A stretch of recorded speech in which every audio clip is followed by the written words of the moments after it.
speaking of schools, we heard there Sandusky Elementary School, T.C. Miller Elementary School. Those are some that have been in the news very much recently in this whole ongoing Lynchburg City Schools debate. Colleen Larkins joins us, and she is head of the Save Our Schools effort and a very outspoken parent of a student. Is your child still at Sandusky Elementary? No, they're actually at Sandusky Middle and Heritage High now. Okay. So they've moved up. Okay, so we've been talking to you ever since the school board made the decision, was it 18 months ago? About 18 months ago, yeah. About 18 months ago to close Sandusky Elementary School and to close T.C. Miller. And Colleen, is that when the Save Our Schools effort started? So we kind of started as several different entities, all kind of advocating together.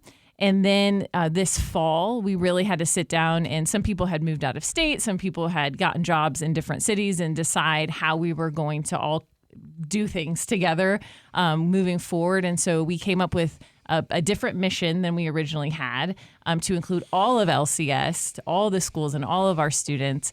We changed our website. We kind of just revamped everything so that we could move forward and look towards what LCS would be in the future. So and we want to talk about that vision and where we stand with these school closings. But the the more immediate thing right now going on is that in this ongoing debate, Lynchburg Councilman Marty Misjuns has made some social media posts where he says that Save Our Schools, and he points to your support of LGBTQ causes, some grants and things like that, supporting the grant for LGBTQ students, saying that the group is showing your real agenda and calling you a radical left socialist organization. Which is blatantly untrue. We are an organization made up of people from all over the political spectrum, from Republican to Democrat to people who are like, I don't have anything to do with politics. I just want something better for our children. And to address the whole grant situation, we sat through all of those meetings as mamas, and we watched the school board say some pretty not good things about these students who stood in front of them. And as a mom, these aren't my students, these aren't my kids, but as a mom, that really hurt my heart. And so we wanted to say to those children, we believe every voice deserves to be heard and should be confirmed that that's hard. If you've ever stood in that city council or school board room and you've spoken to that group of people, that's a really hard thing to do. And so that's where that heart came from, was we don't care what walk of life you come from. We don't care if we agree with you or not. You as a student of LCS should have a voice without being called a crying baby or without being demeaned. That's not okay. And so that's where that whole post came from. It was one post made on our old website, just confirming and reaffirming that these children should have the ability to say what they believe.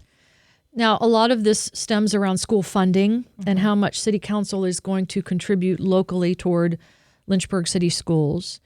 And there are posts by Save Our Schools where you all are calling out Councilman Misjuns individually for saying he does not support schools and he has not supported school funding. And, we should note that the council has not given more money to Lynchburg City Schools in recent years, but that's been because the majority of council did not vote to give more money to schools. Why are you calling out him individually? So Marty Misjuns got added to a joint committee, which the idea of that committee, there was a lot of division, right? And Save Our Schools last year, and parents had to go to both parties, school board and city council. We heard different things from both sides, and we were ping-ponged in between. And so in an attempt to say we need to do better, like we as the parents should not be your go-between, we need to come up with this committee.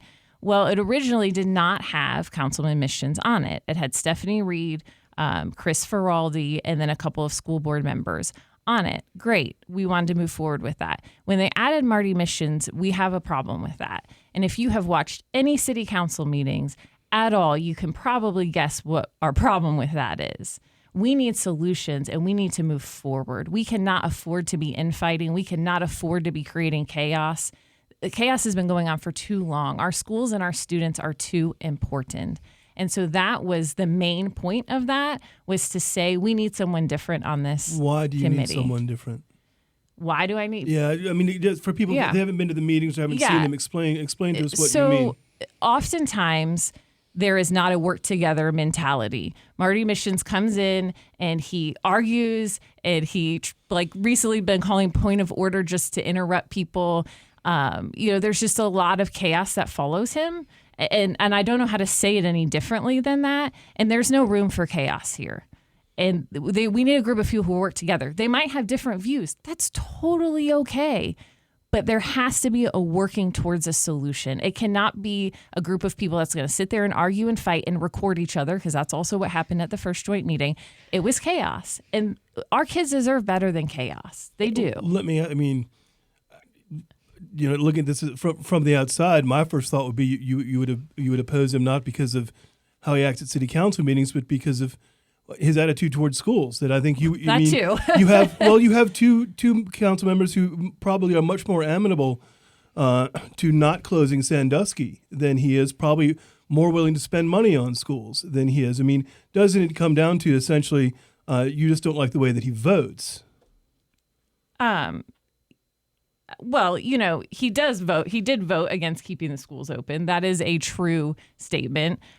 He hasn't been, in my opinion, and I'm allowed to have this opinion as a private citizen of the city, that he hasn't been for keeping schools open. He has personally given me plans and told me about how he would close certain schools. So that is part of it. He is not for our schools. I believe that for a lot of reasons.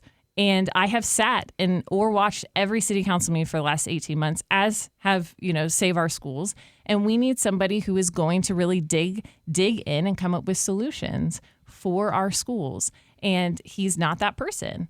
And so we expressed that. We expressed that we need somebody who's going to dig in and do better for our schools, and who believes that our schools can be better. And you mentioned there's been a lot of back and forth. Councilman Feraldi has filed a FOIA, Freedom of Information Act request for Councilmember Misjuns' recordings after that first meeting, and then Councilmember Misjuns has filed a right back at him for his recording. So there's a lot to it.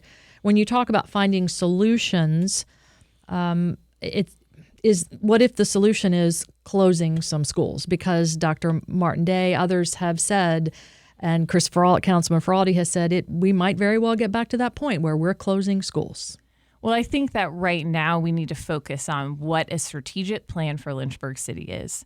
Schools, because there isn't one. And that was part of, Dr. Day brought that up. We're going year by year and we're flying by the seat of our pants because we don't know what funding we're going to get. And so there needs to be a way for us, a funding formula, and a way for there to be a plan so that when we look at the whole of LCS, we're doing what's best for LCS and for our students.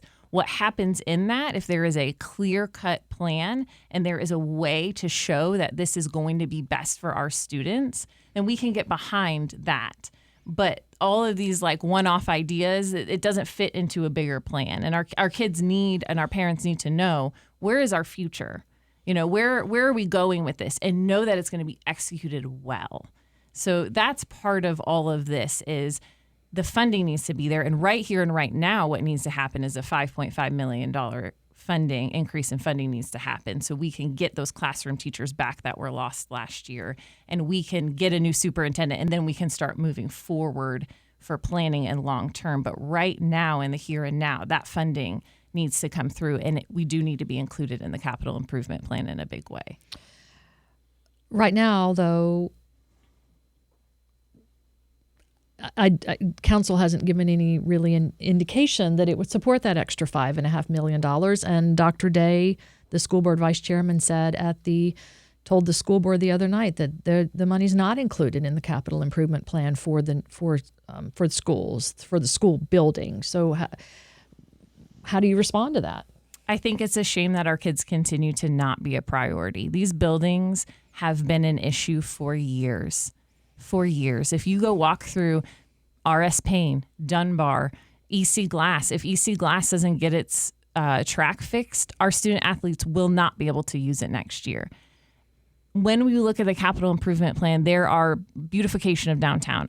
Listen, I love downtown, but when are we going to say enough is enough downtown? And it's time to really focus on our kids and our students. We've put a lot of priority and a lot of money into downtown, and that's great. But our kids are in schools that are literally falling apart.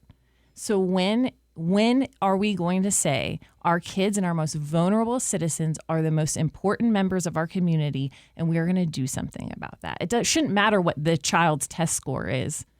They still deserve to be in a good building. It shouldn't matter where they come from. It shouldn't matter who they are. It shouldn't matter who their parents are. They deserve a good education in a school that is sound. Are you, if council were to consider, say, tax increases for this kind of thing, or they're talking now about assessments have gone up and council is going to equalize the real estate tax rate, are you in favor of, say, leaving the tax rate as it is and that generate the extra revenue and that could go toward schools? So I am in that 30% increase area. Mm-hmm. I'm in that the wonderful purple area. We all hoped we were not on the map. And so I definitely, I understand as a citizen and a taxpayer, I feel the pain too. My AEP bill's gone up. My groceries are almost as much as my mortgage now. Woof. So I do think that council needs to figure something out. And that's why they're in those positions, is how can we make all these pieces fit? And if you read the capital improvement plan, there are places that can be reconfigured so that we can do what needs to be done in the schools and still not burden the taxpayers so much. And I think that's a misconception too, is that Save Our Schools or these parents that are out there advocating, we're just like, increase taxes.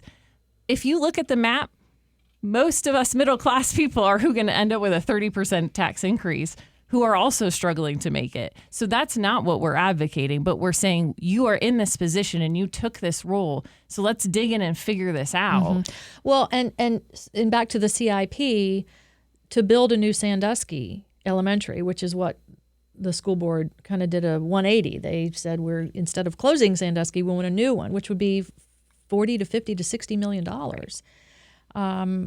And the alternative was, Sandusky is an old rundown school. Unfortunately, my kids went there too.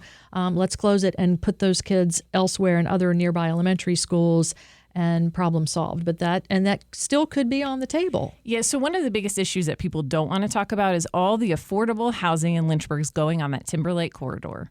We have the townhouses going up. We have a whole bunch of apartments that have gone up in the last several years. There's no room in these schools, even at Sandusky Middle. Like there's Heritage High School. These elementary schools, they're running out of room because this is where all the affordable housing is coming, is into that area. And so there's this idea that we can just push kids into other places, and that's where strategic plan would come in.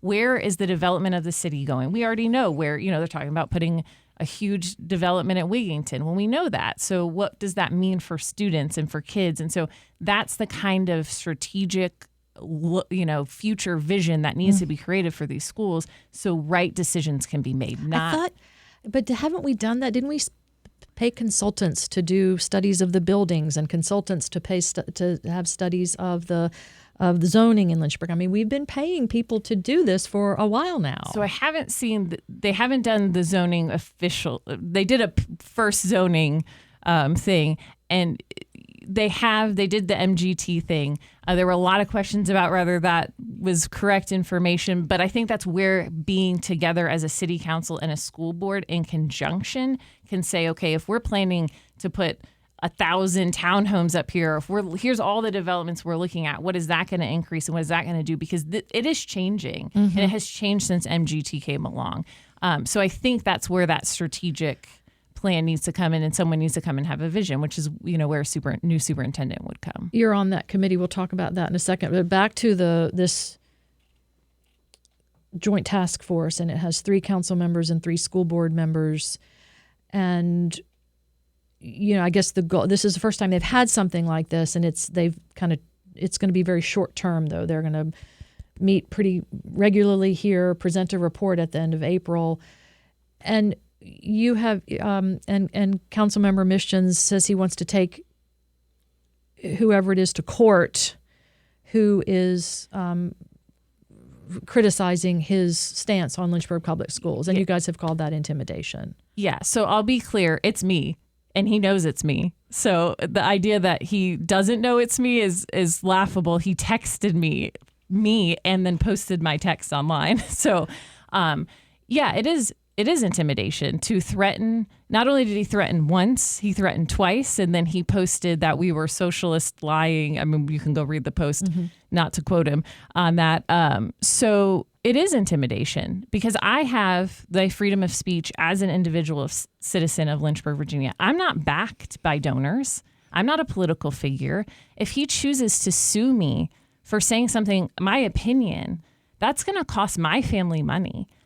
I am a middle class working. I'm a mom of two who works a job and a side hustle. Like, so to say I'm going to take you to court, now you got to go get a lawyer and you got to spend thousands of dollars of your own money for something that has no merit, that's intimidation. When we talked to him, he said our justice system, taking people to court, is that's the system designed to resolve disputes. A, and B, and he claims that he did support more money for instruction in Lynchburg City Schools. He also claims I'm a lying socialist, so we have to be careful what we believe about what he says.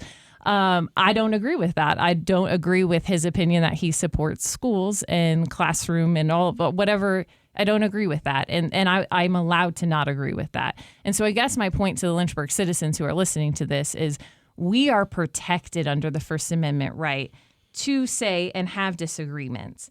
And, it's interesting to me because he got on, he was quoted in the newspaper as saying this: as elected officials, we are responsible for safeguarding the rights of all Lynchburg citizens, including their First Amendment speech.